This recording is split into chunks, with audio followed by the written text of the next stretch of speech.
ഈ പുഴയും കടന്നിൻ്റെ ഇന്നത്തെ എപ്പിസോഡിലേക്ക് എല്ലാവർക്കും സ്വാഗതം. വീഡിയോ ആദ്യമായി കാണുകയാണെങ്കിൽ സപ്പോർട്ട് ചെയ്ത് സബ്സ്ക്രൈബ് ചെയ്ത് ലൈക്ക് ചെയ്യാൻ മറക്കല്ലേ. സൂയിസൈഡ് ചെയ്യാനായി പാറമടയിലേക്ക് എത്തുകയാ ഗംഗ. താൻ കാരണം മറ്റുള്ളവർ കൂടി പരിഹസിക്കപ്പെടുന്നതെല്ലാം ഓർത്ത് സങ്കടത്തോടെ അവൾ സൂയിസൈഡ് ചെയ്യാൻ ഒരുങ്ങുകയാ. അച്ഛനെ മനസ്സിലോർത്ത് അവൾ പറയുന്നുണ്ട്, ഞാൻ വരികയാണച്ഛ. എല്ലാവരും എനിക്ക് ചുറ്റും തീർത്ത ഈ കോട്ടകൾ ഭേദിച്ച്. അന്ന് അച്ഛനോട് പറഞ്ഞില്ലേ ഞാൻ എനിക്ക് പറക്കണമെന്ന്. അച്ഛൻ പോയെങ്കിലും ആരുടെയും സഹായമില്ലാതെ ഞാൻ പറന്നു വരികയാണച്ഛ എന്ന് പറഞ്ഞവൾ ചാടാനായി തന്റെ വലതുകാല ഉയർത്തി ചാടാൻ ഒരുങ്ങുമ്പോഴാണ് പുറകിൽ നിന്ന് ആരോ പിടിച്ചു വലിക്കുന്നത്. അപ്പോഴേക്കും വിനീത് അവളെ അവന്റെ കൈകളിൽ കോരിയെടുത്തിരുന്നു. ഞെട്ടലോടെ കണ്ണു തുറന്നു നോക്കുമ്പോൾ അവൾ കാണുന്നത് തന്നെ കൈകളിൽ കോരിയെടുത്തു നിൽക്കുന്ന വിനീതിനെയാണ്. ആ കാഴ്ച കണ്ട് സന്തോഷത്തോടെ നോക്കി നിൽപ്പാ കാവേരിയും. വിനീത് അവളെ നിലത്തേക്ക് നിർത്തുമ്പോഴേക്കും സങ്കടത്തോടെയും സന്തോഷത്തോടെയും അവളുടെ കണ്ണുകളും നിറയുന്നുണ്ടായിരുന്നു.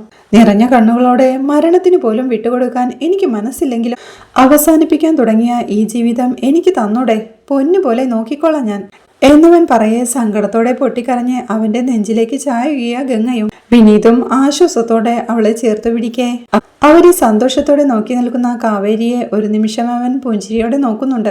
അപ്പോഴും അമ്പലത്തിലെ ആൽത്തറയിൽ സങ്കടത്തോടെ തളർന്നിരിപ്പ ശാരദയും രാധമ്മയുമെല്ലാം. അരികെ തന്നെ വിഷമത്തോടെ യമുനയും നിളയും നിൽപ്പുണ്ട്. അപ്പോഴേക്കും ജയപാലൻ അങ്ങോട്ട് വന്ന്, അല്ല വീട്ടിലൊന്നും പോകണ്ടായോ? ഉച്ചവെയിൽ തെളിഞ്ഞാലേ കത്തുന്ന ചൂടാ. ഈ പ്രായത്തില് അത് താങ്ങിയെന്ന് വരത്തില്ല. അല്ല ഗംഗയെ നോക്കിയാണ് ഇവിടെ ഇരിക്കുന്നതെങ്കിലേ അവൾ ഇനി ഇങ്ങോട്ട് വരുമെന്ന് പ്രതീക്ഷിക്കണ്ട എന്ന് പറയുമ്പോഴേക്കും ശാരദ പൊട്ടിക്കരയുകയാ.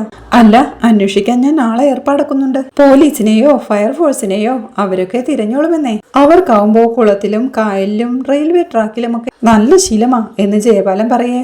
സങ്കടത്തോടെ രാധമ്മയും പറയുന്നുണ്ട്, ജയപാല നിന്റെ മരിച്ചുപോയ അമ്മയുടെ സ്ഥാനത്താ ഞാൻ. അത് കേൾക്കെ പൊട്ടിച്ചിരിയോടെ ജയപാലനും അമ്മയുടെ സ്ഥാനത്തുള്ള ആളെ അമ്മയായി വരില്ല രാധമ്മേ, ആ സ്ഥാനത്തെ അമ്മ തന്നെ വേണമെന്ന് ജയപാലൻ പറയേ. നിന്നോട് ദൈവം ചോദിച്ചോളുമടാ എന്ന് സങ്കടത്തോടെ കരഞ്ഞുകൊണ്ട് രാധമ്മയും പറയുന്നുണ്ട്. അത് കേൾക്കെ ജയപാലനും പരിഹാസത്തോടെ, ഞങ്ങൾ തമ്മിലെ ഒരു കൂടിക്കാഴ്ച കഴിഞ്ഞിട്ടാ ഇപ്പോഴിങ്ങോട്ട് വരുന്നതേ. ഇനി കാണുമ്പോ ചോദിക്കുവാണെങ്കിലേ ഞാൻ മറുപടി അങ്ങ് പറഞ്ഞോളാം എന്ന് പറഞ്ഞ് നടന്നു നീങ്ങി തന്റെ കാറിൽ കയറി. കാർ തിരിച്ചു പോവാൻ തുടങ്ങുമ്പോഴാണ് നിവിൻ തന്റെ വണ്ടി മുന്നിൽ കൊണ്ടുവന്ന് നിർത്തി ബ്ലോക്ക് ചെയ്യുന്നത്. ജയപാലനും ദേഷ്യത്തോടെ, ആരാടാ അത് എന്ന് ചോദിച്ച് കാറിന്റെ ഹോൺ അടിക്കാൻ തുടങ്ങുകയാ. പിന്നീട് അയാൾ ദേഷ്യത്തോടെ കാർ തുറന്നിറങ്ങി, ആരാടാ അത് എന്ന് ചോദിച്ച് ആ വണ്ടിയുടെ അരികിലേക്ക് പോവാൻ തുടങ്ങുമ്പോഴാണ് കാവേരി ആ വണ്ടിയിൽ ഇറങ്ങുന്നത്. ജയപാലന് മുന്നിൽ ചെന്ന് നിന്ന് തലയുയർത്തി ഒരു പുഞ്ചിരിയോടെ, ഡാ അല്ല ജയപാലൻ സാറേ, ഡി ഞാനാ കാവേരി എന്ന് കാവേരി പറയുമ്പോഴേക്കും ചുറ്റും കൂടി നിൽക്കുന്ന ആളുകളുടെ ഇടയിലേക്ക് വരുന്ന നിളയും സന്തോഷത്തോടെ അവളെ കണ്ട് നോക്കി നിൽപ്പാ. അവൾ സന്തോഷത്തോടെ അമ്മയോട് വിളിച്ചു പറയുന്നുണ്ട്, അമ്മേ കാവേരി ചേച്ചി വന്നു. ജയപാലൻ അപ്പോഴേക്കും കാവേരിയോടായി പറയുന്നുണ്ട്, ഈ സീനിലെ നിന്റെ ഒരു കുറവുണ്ടെന്ന് വിചാരിച്ചതേയുള്ളൂ ഞാൻ. എവിടെ പോയിരുന്നു നീ എന്ന് ജയപാലൻ ചോദിക്കേ. എന്റെ കാര്യമോർത്ത് ജയപാലൻ സാർ വല്ലാതങ്ങ് വിഷമിച്ച് കളയല്ലേ. കാവേരി ഒന്നോ രണ്ടോ സീനിലില്ലെങ്കിലും വരുമ്പോ അതിന്റെ കേട് തീർത്തേ വരൂ. ഒരു ട്രിപ്പിൾ പഞ്ച് എന്നൊക്കെ പറയില്ലേ, അന്തമാതിരി എന്നവൾ ചിരിയോടെ പറയേ. പട്ടി ചന്തയ്ക്ക് പോയതുപോലെ കൈയും വീശി മടങ്ങി വന്നിട്ടേ ഇമാതിരി ഡയലോഗ് അടിക്കാൻ നീ കഴിഞ്ഞേ ഉള്ളൂ മറ്റാരും എന്ന് ജയപാലനും പരിഹസിക്കുന്നുണ്ട്. ഒരു ചിരിയോടെ കാവേരി നോക്കി നിൽക്കുമ്പോഴേക്കും, അല്ല നീയേ അങ്ങോട്ട് അമ്പലത്തിലേക്ക് ചെല്ലേ, അവിടെ നിന്റെ അമ്മയും അനിയത്തിമാരും മൂങ്ങിക്കൊണ്ടിരിപ്പുണ്ട്, പോയാ കണ്ണിരങ്ങ് തുടച്ചു കൊടുക്ക് ചെല്ല് എന്ന് ജയപാലൻ പറയാ. പട്ടി ചന്തയ്ക്ക് പോയതുപോലെ ജയപാലൻ സാറേ, വേട്ടക്കിറങ്ങിയത് കാവേരിയാ. അപ്പൊ 1-2 കൊമ്പൻ സ്രാവിനെങ്കിലും കൊണ്ടുവരണ്ടേ, ഇല്ലെങ്കിലേ എന്റെ ഫാൻസുകാർ എന്നോട് ക്ഷമിക്കില്ലെന്ന് കാവേരി പറയേ. എന്നിട്ട് എവിടെടി നീ കൊണ്ടുവന്ന കൊമ്പൻ സ്രാവ്, കാണട്ടെ എന്ന് ജയപാലനും. അത് കേൾക്കെ കാവേരി വണ്ടിയുടെ നേരെ തിരിഞ്ഞ് ഒരു മന്ത്രം ചൊല്ലി കൈ വീശുമ്പോഴേക്കും വണ്ടിയുടെ മുൻഡോർ തുറന്ന് വിനീതും ഗംഗയും അങ്ങോട്ട് ഇറങ്ങുകയാണ്. അവരെ കണ്ട് ജയപാലൻ ഒരു ഞെട്ടലോടെ നോക്കി നിൽക്കുമ്പോഴേക്കും ആ കാഴ്ച കണ്ട് സന്തോഷത്തോടെ നിൽപ്പാ ശാരദയും അച്ചമ്മയും യമുനയും നിളയുമെല്ലാം. അവർ രണ്ടുപേരും കാവേരിയുടെ അരികിലേക്ക് വന്നു നിൽക്കുമ്പോഴേക്കും ഒരു പരുങ്ങലോടെ നോക്കി നിൽപ്പാ ജയപാലനും. കാവേരിയും ഒരു ചിരിയോടെ പറയുന്നുണ്ട്, പറഞ്ഞില്ലേ കാവേരി ഇറങ്ങിക്കഴിഞ്ഞാൽ തിരിച്ചു വരുന്നത് ജയപാലൻ സാറ് ചന്തയ്ക്ക് പോയതുപോലെ ആവില്ലെന്ന്. സാറ് കുറെ നേരമായിട്ട് ഈ കല്യാണം മുടക്കാനായിട്ട് ഇവിടെ കിടന്ന് വെള്ളം കോരുമായിരുന്നല്ലോ, എന്നിട്ടും ഏതേലും നടന്നോ എന്ന് കാവേരി ചോദിക്കേ. അല്ല, ഒരു പെൺകുട്ടിയുടെ വിവാഹം മുടക്കിയിട്ട് എനിക്കെന്ത് കിട്ടാനാ, മുഹൂർത്തം കഴിയാനായിട്ടെ ഇനി കുറച്ചു സമയം കൂടിയേ ഉള്ളേ. ഈ കല്യാണം നടക്കുമെങ്കിൽ നീ ഒന്ന് നടത്തി കാണിക്കേ എന്ന് ജയപാലൻ വെല്ലുവിളിക്കേ. സാറിന്റെ ഇപ്പോഴത്തെ ഈ ആത്മവിശ്വാസത്തിന്റെ കാര്യം എനിക്ക് പിടികിട്ടി, പക്ഷേ അതിനും അധികം ആയുസ് ഉണ്ടാവില്ല ജയപാലൻ സാറേ എന്ന് കാവേരി പറയേ. എങ്ങനെ എന്ന മട്ടിൽ ജയപാലനും കാവേരിയെ നോക്കുകയാ. അത് കാണുന്ന കാവേരിയും വിനീതിനോട് കണ്ണുകൊണ്ട് ആംഗ്യം കാണിക്കുമ്പോഴേക്കും വിനീത് നടന്നു ചെന്ന് വണ്ടിയുടെ ഡോർ തുറന്ന് അതിൽ നിന്നും ജയപാലൻ നേരത്തെ പറഞ്ഞുവിട്ട തിരുമേനിയെയും കൂട്ടിക്കൊണ്ട് വരികയാ. തിരുമേനിയെ കാണാൻ ജയപാലൻ വീണ്ടും പരുങ്ങലോടെ നിൽക്കുമ്പോഴേക്കും ആക്സിഡന്റിൽപ്പെട്ട ഐസിയുവിൽ കിടക്കുന്ന ആള് ഡ്രൈവ് ചെയ്യുന്നത് തിരുമേനി ആദ്യമായിട്ട് കാണുക. അതുപോലെ ഒരാൾക്ക് താലി കെട്ടാൻ തടസ്സവും ഉണ്ടാവില്ലല്ലോ എന്ന് കവേരി ജയപാലനോടായി പറയുമ്പോഴേക്കും തിരുമേനിയും പറയുന്നുണ്ട്, നട്ടാൽ കുരുക്കാത്ത നുണ പറയാ, അതും ഭഗവാന്റെ മുന്നിൽ വെച്ച് എന്ന് ചോദിച്ച ജയപാലൻ നൽകിയ പണം നൽകിക്കൊണ്ട് ദാ ഇത് വെച്ചേക്കണം, തൊടാൻ അറയ്ക്കുന്ന പണമാ ഇത്, പട്ടിണിയും പരിവട്ടവും ഒക്കെ ഉണ്ട്, പക്ഷേ ഇതുകൊണ്ട് എന്തെങ്കിലും വാങ്ങി കഴിച്ചാ തൊണ്ടേ നിറങ്ങില്ല എന്ന് പറഞ്ഞ ക്യാഷ് ജയപാലന്റെ പോക്കറ്റിലേക്ക് വെക്കുകയാണ്. പ്രാർത്ഥിക്കുന്നുണ്ട് ഞാൻ തന്നെ മുച്ചൂട്ടും ഭഗവാൻ നശിപ്പിക്കുന്ന സമയത്ത് അധികം വേദനിപ്പിക്കാതെ കൊണ്ടുപോവാൻ എന്ന് ദേഷ്യത്തോടെ പറഞ്ഞ് തിരുമേനി അമ്പലത്തിലേക്ക് കയറി പോവുകയാ. അത് കാണേ കൂടി നിൽക്കുന്ന നാട്ടുകാരെല്ലാം ജയപാലിനെ കൂകി വിളിക്കുകയാ. നാണക്കേട്ടോടെ ജയപാലൻ നീക്കുമ്പോഴേക്കും ഗംഗേച്ചിന്ന് സന്തോഷത്തോടെ നിലവിളിക്കുന്നുണ്ട്. അത് കേൾക്കെ ഗംഗയും അവരുടെ അടുത്തേക്ക് ഓടി ചെല്ലുകയാ. ശാരദ സന്തോഷത്തോടെ ഗംഗയെ ചേർത്ത് പിടിക്കേ. ഭഗവാൻ കാത്തു എന്ന് സങ്കടത്തോടെ രാധമ്മയും പറയുന്നുണ്ട്. മോളെ എവിടെ പോയിരുന്നു, പേടിപ്പിച്ചു കളഞ്ഞല്ലോ എന്ന് ശാരദ സന്തോഷത്തോടെ ചോദിക്കുന്നുണ്ട്. കാവേരി അപ്പോഴേക്കും ജയപാലനോടായി, എടാ ജയപാല, പ്രാണനെ പോലെ തന്നെ സ്നേഹിച്ച എന്റെ അച്ഛനെ ചതിച്ചതിനുള്ള ശിക്ഷ ആരംഭിക്കുകയാ. ഇപ്പോ ആൾക്കൂട്ടത്തിന്ന് കേട്ട ആ കൂവലുണ്ടല്ലോ, അത് തന്റെ പതനത്തിന്റെ ആദ്യത്തെ പടിയായിട്ടെടുത്തോ. പൊതുകാര്യ പ്രസക്തൻ, ജനസേവകൻ, ജീവകാരുണ്യ പ്രവർത്തകൻ, ഇങ്ങനെയൊക്കെ ചില ലേബലുകൾ പ്രതിച്ഛായമങ്ങാതെ താൻ കൊണ്ടു നടക്കുന്നുണ്ടല്ലോ. ഭാവിയിൽ ഒരു MLA സ്ഥാനത്തിനോ MP സ്ഥാനത്തിനോ വേണ്ടിയുള്ള പ്രയത്നം, വർഷങ്ങൾ കൊണ്ടുള്ള തന്റെ ആ അധ്വാനത്തിന്റെ ഫലം ചീട്ടുകൊട്ടാരം പോലെ തകർക്കാൻ പോവുക ഈ കാവേരി. ഇന്ന് കൂവി വിളിച്ചവർ നാളെ കല്ലെറിയും, കൺവെട്ടത്ത് നിന്ന് പുഴുത്ത പട്ടിയെ പോലെ ആട്ടി ഓടിക്കും. എന്നും അംഗീകാരവും ആദരവും കൊതിച്ച ജയപാലന്റെ മരണമായിരിക്കും അത്. എന്റെ അച്ഛനടക്കമുള്ള സാധുക്കളിൽ നിന്ന് കബളിപ്പിച്ചെടുത്ത പണമൊന്നും തുണയ്ക്കാൻ പോകുന്നില്ലപ്പോ. അപ്പോ പോട്ടേടാ ജയപാല എന്ന് പറഞ്ഞ് കാവേരി നടങ്ങാൻ തുടങ്ങുമ്പോഴേക്കും ആൾക്കാർ വീണ്ടും കൂവി വിളിക്കുന്നുണ്ട്. അവൾ നടന്ന് അമ്മയുടെയും കൂട്ടരുടെയും അടുത്തേക്ക് എത്തുമ്പോഴേക്കും വിനീതും ജയപാലനോടായി, താൻ എന്റെ പെണ്ണിനെ കുറിച്ച് വിഷമിപ്പിച്ചെന്ന് കേട്ടു, പോട്ടെ, ഇപ്പോ എനിക്കും തനിക്കും സമയമില്ല, പക്ഷെ നമ്മൾ തമ്മിൽ വിശദമായിട്ടൊന്ന് കാണേണ്ടി വരും. ഇയാൾ എപ്പോഴും പറയാറുള്ളത് പോലെ പ്ലാന്റർ രാമചന്ദ്രന്റെ മോനാണെങ്കിൽ ഇവിടെ തന്നെ വെയിറ്റ് ചെയ്യേ, ഞാൻ പെട്ടെന്നൊരു കല്യാണം കഴിച്ചിട്ട് വരാമെന്ന് പറഞ്ഞ് ചിരിയോടെ വിനീതും അമ്പലത്തിലേക്ക് നടന്നു നീങ്ങുകയാ. വിനീത് അങ്ങോട്ട് എത്തുമ്പോഴേക്കും ശാരദ എല്ലാവരെയും കൂട്ടിക്കൊണ്ട് സന്തോഷത്തോടെ അമ്പലത്തിലേക്ക് പോകുന്നുണ്ട്. ജയപാലനും ദേഷ്യത്തോടെ തന്റെ കാറിൽ കയറി പോവാൻ തുടങ്ങുകയാ. അപ്പോഴേക്കും സുജാതയ്ക്ക് പച്ചക്കറി കടക്കാരിയുടെ വിളിയെത്തുന്നുണ്ട്.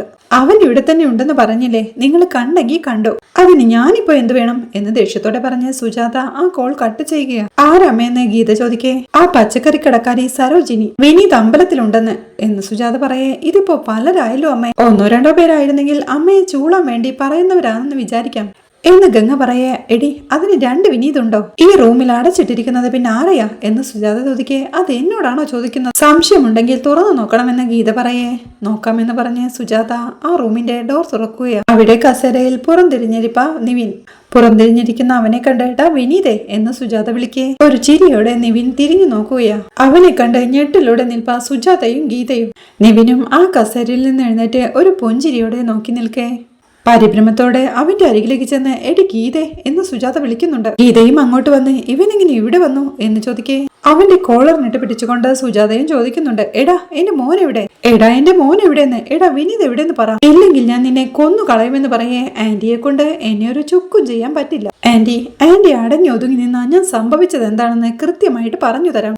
വിനീത് അമ്പലത്തിലുണ്ട്, അവന്റെയും ഗംഗയുടെയും താലികെട്ട് ഇപ്പൊ നടക്കും. ആന്റിയുടെയും ഗീതച്ചിയുടെയും സമ്മതമില്ലാതെ വിവാഹം കഴിക്കാൻ വിനീതിന് ഇഷ്ടമുണ്ടായിട്ടല്ല, ആന്റി ഇത് അവനെ കൊണ്ട് ചെയ്യിപ്പിച്ചതാ എന്ന് പറഞ്ഞ് അവർ ഓടിളക്കി അകത്തു കയറിയപ്പോ വിനീത് പറഞ്ഞ കാര്യങ്ങളെല്ലാം നിവിൻ ഓർത്തെടുക്കുകയാ. നിങ്ങൾ റിസ്ക് എടുത്ത് ഇവിടെ വരെ വന്നതിലും എന്നെ കൊണ്ടുപോവാൻ സന്നദ്ധത പ്രകടിപ്പിച്ചതിലും നന്ദിയുണ്ട്, പക്ഷേ നിങ്ങളോടൊപ്പം എനിക്ക് വരാനാവില്ല എന്ന് വിനീത് പറയേടാ. നീ വരില്ലെന്ന് ഉറപ്പാണോ എന്ന് നിവിൻ ചോദിക്കുന്നതും, എത്ര വട്ടം പറയണം വരില്ല വരില്ല വരില്ല എന്ന് വിനീത് ഉറപ്പിച്ചു പറയുന്നതും നിവിൻ ദേഷ്യത്തോടെ അവന്റെ കഴുത്തിനിട്ട് കുത്തിപ്പിടിക്കുന്നതും, ഇതിനൊരു പരിഹാരം വേണമെങ്കിൽ അമ്പലത്തിലും അമ്മയുടെ മുന്നിലും 2 വിനീത് വേണമെന്നും അതെങ്ങനെ നടക്കുമെന്ന് നിവിൻ ചോദിക്കുന്നതും, 2 വിനീതേട്ടനുണ്ടെങ്കിലോ എന്നൊരു പുഞ്ചിരിയോടെ കാവേരി ചോദിക്കുന്നതുമെല്ലാം ഓർത്തെടുത്ത് പറഞ്ഞേ. 2 വേണമെന്നല്ലേ? ഗംഗയുടെ കഴുത്തിൽ താലി കെട്ടാൻ ഒരു വിനീത്, പിന്നെ നിങ്ങൾക്കിവിടെ പൂട്ടിയിടാൻ മറ്റൊരു വിനീത്. വിനീതിനെ പൂട്ടിയിട്ടിരിക്കുകയാണെന്നും ഗംഗയുടെ കല്യാണം മുടങ്ങിയെന്നൊരു തൃപ്തിയുമാണല്ലോ നിങ്ങൾക്ക് വേണ്ടത്. അതിന് വിനീതിന്റെ ഒരു ഡ്യൂപ്പ് മതി. അതിന് പരസ്പരം ഞങ്ങൾ വേഷങ്ങൾ വെച്ചങ്ങ് മാറി. വിനീതേ കാവേരിക്കൊപ്പം അമ്പലത്തിലേക്ക് പോയി എന്ന് നിവിൻ പറയേ. പുറത്തെന്തോ ശബ്ദം കേട്ട് നോക്കാനിറങ്ങിയ ഗീത ആ സമയത്ത് നിവിന്റെ വണ്ടി എവിടുന്ന് പോകുന്നത് കണ്ട കാര്യം ഓർമ്മിച്ചെടുക്കുകയാ. പക്ഷേ നിങ്ങളുടെ സമാധാനത്തിന് വിനീതിന്റെ വേഷത്തിൽ ഞാനിവിടെ ഉണ്ടായിരുന്നല്ലോ. ഇവിടുത്തെ എന്റെ വേഷം കഴിഞ്ഞു. അതുകൊണ്ട് ഞാൻ അമ്പലത്തിലേക്ക് പോവുക. അവിടെയാണല്ലോ മെയിൻ സീൻ. താല്പര്യമുണ്ടെങ്കിൽ ഈ കോയ്ക്ക് മാറ്റിവെച്ച് രണ്ടുപേർക്കും എന്റെ കൂടെ വരാം. കല്യാണം ചിലപ്പോ കഴിഞ്ഞു കാണും. എങ്കിലേ സദ്യയും കഴിച്ച് തിരിച്ചു പോരാമെന്ന് പറഞ്ഞ് നിവിൻ നടന്നു നീങ്ങാനൊരുങ്ങി. ഗീത അവനെ തടഞ്ഞ്, ഇവിടെ കുളം കലക്കിയിട്ട് നിനക്കങ്ങനെ രക്ഷപ്പെട്ടു പോവാമെന്ന് കരുതിയോ എന്ന് ചോദിക്കേ. അതിനാരാ കുളം കലക്കിയത്? പ്രായപൂർത്തിയായ ഒരു പുരുഷനാ വിനീത്. അവൻ ഇഷ്ടപ്പെട്ട ഒരു പെൺകുട്ടിയുടെ കൂടെ ജീവിക്കണമെന്ന് ആഗ്രഹിക്കുന്നുണ്ടെങ്കിൽ അവന് തടയാനോ പൂട്ടിയിടാനോ ഒന്നും സഹോദരിക്കും അമ്മയ്ക്കും അവകാശമില്ല. ഞങ്ങൾ ഇവിടെ വന്ന സമയത്ത് പോലീസായിരുന്നു വന്നിരുന്നെങ്കിൽ ഇപ്പോഴേ രണ്ടാളും അകത്തായേനെ എന്ന് നിവിൻ ഓർമ്മിപ്പിക്കേ. പോലീസാണോ ഇവിടുത്തെ കാര്യങ്ങൾ തീരുമാനിക്കുന്നത് എന്ന് ഗീതേച്ചിയും ദേഷ്യത്തോടെ ചോദിക്കുന്നുണ്ട്. ഇവിടുത്തെ കാര്യമല്ല, വിനീതിന്റെ ജീവിതത്തിന്റെ കാര്യം. അതിലിടപെടാൻ ഗീതേച്ചിക്കും അവകാശമില്ല. അത് വിനീത് സ്വയം തീരുമാനിക്കേണ്ടതാ. അല്ലെങ്കിൽ തന്നെ ഗീതേച്ചി ഇവിടുത്തെ ആരാ? കല്യാണം കഴിച്ചുവിട്ട പെങ്ങളെ ആ വീട്ടിലെ കാര്യങ്ങൾ നോക്കി അടങ്ങി ഒതുങ്ങി ജീവിക്കാ വേണ്ടത്. അല്ലാതെ ഇറങ്ങിപ്പോന്ന വീട്ടിലേക്ക് വീണ്ടും തിരിച്ചു കയറി വന്ന് അവിടെയുള്ളവരുടെ ജീവിതത്തിൽ കമ്പിട്ടിളക്കുകയല്ല വേണ്ടത് എന്ന് നിവിൻ പറയാം. ശാരദയും ദേഷ്യത്തോടെ, എടാ ചെറുക്ക, ആരെയും തീർന്ന് വീട്ടുകാരെയും കടിച്ചിട്ട് പട്ടിയുടെ മുറുമുറുപ്പ് വീണ്ടും മാറിയില്ലെന്ന് പറഞ്ഞതുപോലെയാണല്ലോ നിന്റെ കാര്യം. പോട്ടെന്ന് വെക്കുമ്പോ നീ ഞങ്ങളുടെ നെഞ്ചത്തോട്ട് കയറുവാണോ? ദേ ഇവിടെ കിടന്ന് അധികം ചെലച്ചാലുണ്ടല്ലോ നിന്നെ ഞാൻ എന്ന് പറഞ്ഞ് സുജാത വിരൽ ചൂണ്ടുമ്പോഴേക്കും ഒന്നും ചെയ്യില്ല. ദേ വിനീതല്ല നിവിൻ. എനിക്ക് നേരെ വാക്കുകൊണ്ടോ നോക്കുകൊണ്ടോ പ്രവൃത്തി കൊണ്ടോ എന്തെങ്കിലും ചെയ്യാൻ ശ്രമിച്ചാൽ നിങ്ങൾ അതിന്റെ പ്രത്യാഘാതം അനുഭവിക്കേണ്ടി വരും. അങ്ങേയറ്റം മോശമായിട്ട് തന്നെ. ദേ അമ്മയും ചേച്ചിയുമാണെന്നുള്ളൊരു കൺസെഷൻ വിനീതിന്റെ അടുത്തുനിന്ന് കിട്ടിയെന്ന് വരും. ദേ അതേ സ്ഥാനത്ത് നിങ്ങളെ കണ്ടിരുന്ന ഒരാളാണ് ഞാൻ. പക്ഷേ ഇപ്പൊ നിങ്ങൾ കാണിച്ച ഈ തറവേലകളുണ്ടല്ലോ, അത് കാണുമ്പോ മനസ്സിലായി നിങ്ങൾ ഇതൊന്നും അർഹിക്കുന്നില്ലെന്ന്. അതുകൊണ്ട് വഴി മാറി നിൽക്ക എന്റെ മുന്നിന്ന് എന്ന് നിവിൻ ദേഷ്യത്തോടെ പറയെ. സുജാത വഴി മാറി കൊടുക്കുകയാ. അവരെ ഒന്ന് ഇരുത്തി നോക്കി പോയിട്ടെ ഒരുപാട് കാര്യങ്ങളുണ്ട്. കല്യാണ പെണ്ണിന്റെയും ചെറുക്കന്റെയും ബാക്കി കാര്യങ്ങൾ നോക്കണ്ടേ. അപ്പോ രണ്ടുപേർക്കും ബൈ എന്ന് പറഞ്ഞ് നിവിനോട് ഇറങ്ങി പോവുകയാ. ദേഷ്യത്തോടെ സുജാതയും ഗീതയും അവൻ പോകുന്നതും നോക്കി നിൽക്കേ. ഗേറ്റ് തുറന്ന് വീണ്ടും അവരെ ഒന്ന് നോക്കി നിവിൻ നടന്നു നീങ്ങുകയാ.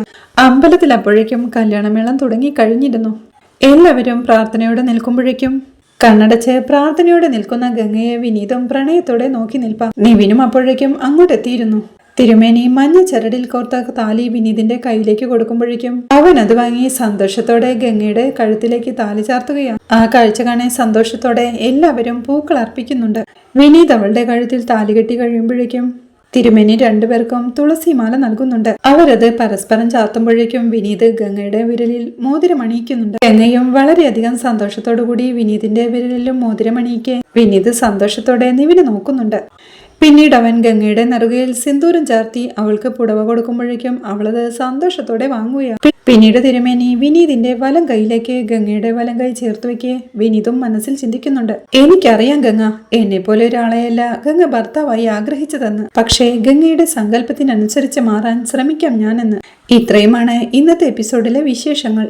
അമ്പലത്തിലേക്ക് എത്തിയ സുജാത തന്റെ മകൻ വിനീത് മരിച്ചുപോയെന്നും മരണാനന്തര ചടങ്ങ് 16-ാം ദിവസം വീട്ടുമുറ്റത്ത് നടക്കുമെന്ന് എല്ലാവരുടെയും മുന്നിൽ വെച്ച് വിളിച്ചു പറയുന്നതും രാധമ്മ നിവിനോടുള്ള തങ്ങളുടെ നന്ദി അറിയിക്കുന്നതുമെല്ലാമാണ് നാളത്തെ എപ്പിസോഡിലെ വിശേഷങ്ങൾ. വീഡിയോ ഇഷ്ടമായാൽ സപ്പോർട്ട് ചെയ്ത് സബ്സ്ക്രൈബ് ചെയ്ത് ലൈക്ക് ചെയ്യാൻ മറക്കല്ലേ.